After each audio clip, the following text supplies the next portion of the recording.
আসসালামু আলাইকুম। সবাইকে আন্তরিক শুভেচ্ছা ও অভিনন্দন জানিয়ে শুরু করছি আমাদের আজকের ক্লাস। আজকের ক্লাসে আমরা জানব একটা অটোক্যাড ফাইলের পেজ সেটআপ কিভাবে দিতে হয়। প্রথমে তার জন্য আমরা কম্পিউটার থেকে অটোক্যাডের একটা ফাইল ওপেন করব।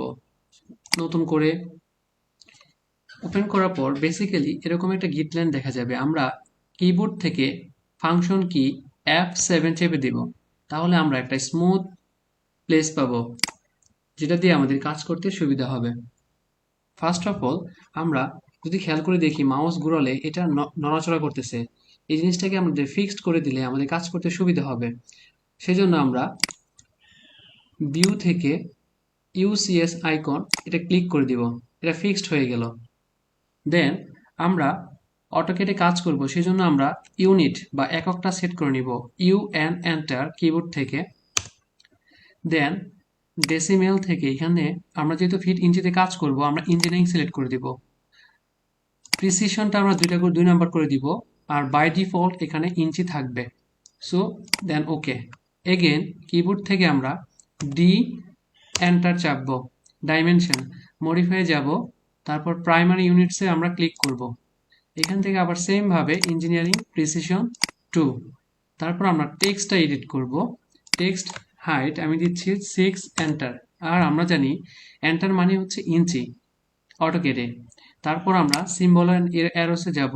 এখান থেকে আমরা চাইলে চেঞ্জ করতে পারি। আমি বাই ডিফল্ট এটাই রাখলাম, এটা খুবই সুবিধাজনক। অ্যারোর সাইজটা সবসময় টেক্সট হাইটের তুলনায় 1 ইঞ্চি কম হলে ভালো হয়। যেহেতু আমরা টেক্সট হাইট 6 ইঞ্চি দিয়েছিলাম, আমরা অ্যারো সাইজটা 5 ইঞ্চি দিলাম। Okay, set current, close.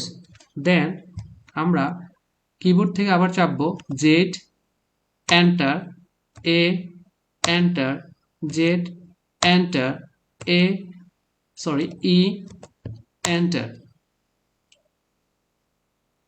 তারপর আমরা কিবোর্ড থেকে আবার চাপবো O S, snap mode, O S enter, select all, close.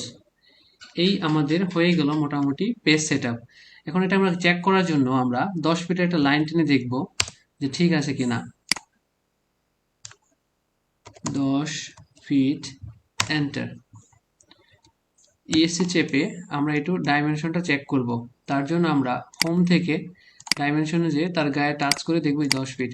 আমাদের page setup complete. Thank you so much for viewing this video with patience.